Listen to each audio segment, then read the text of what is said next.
Hi, all. DT Neal coming back at you with other things about stories, fiction, genre, etc.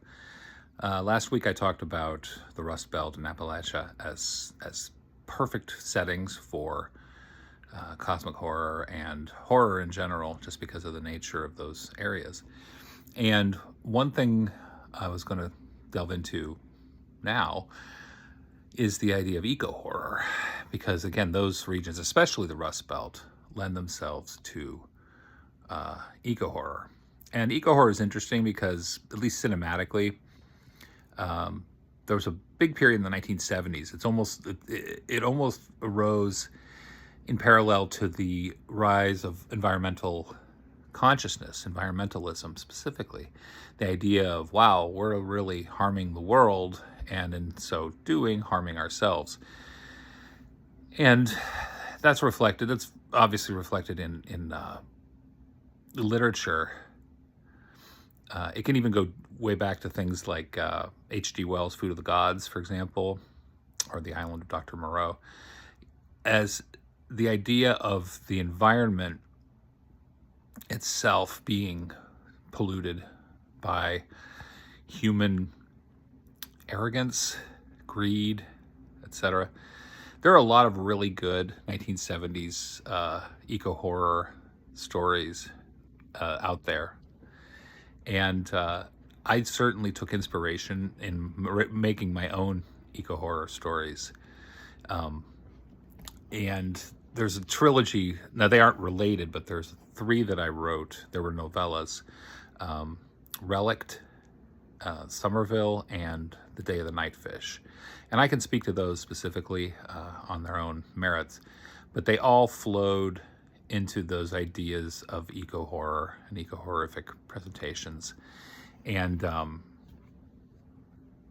there's a lot to be mined in that narratively, because obviously for humans, this is our only habitat. People don't, I think, fully appreciate that. Like, Earth is our only home. This is our world, and we are not treating it well. And a lot of people think, well, my gosh, humans are going to destroy the planet. And I think we're not going to destroy the planet. It's arrogant. It's to think that we could do that. What we will do and can do is destroy our habitat and make ourselves extinct because of our own misconduct vis-a-vis the environment.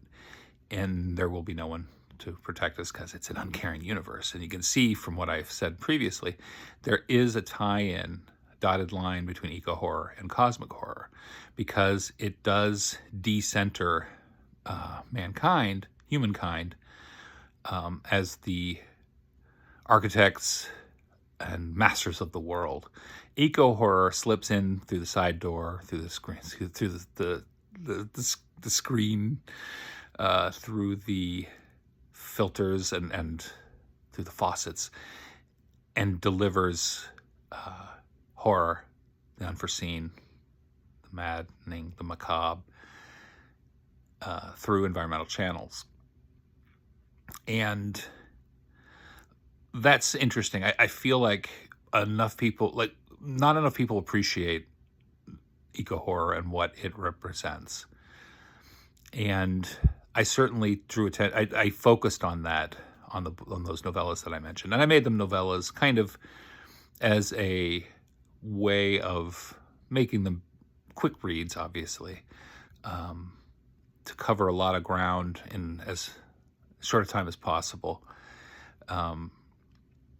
And there's so much to be done, because as technology evolves, as biotechnology evolves, as cyber technology evolves, as nanotechnology evolves, the human instinct to conquer and control and corrupt boomerangs back very forcefully through eco horror. And so there is a lot to still be explored. The idea of what makes us human. We're creatures of planet Earth. We're a specific species who have come into existence in this world, and we are polluting our our world and ourselves. The recent study about we all have like effectively a spoonful of microplastics in our brains. That should terrify everybody. That's a terrifying concept. What the hell, what?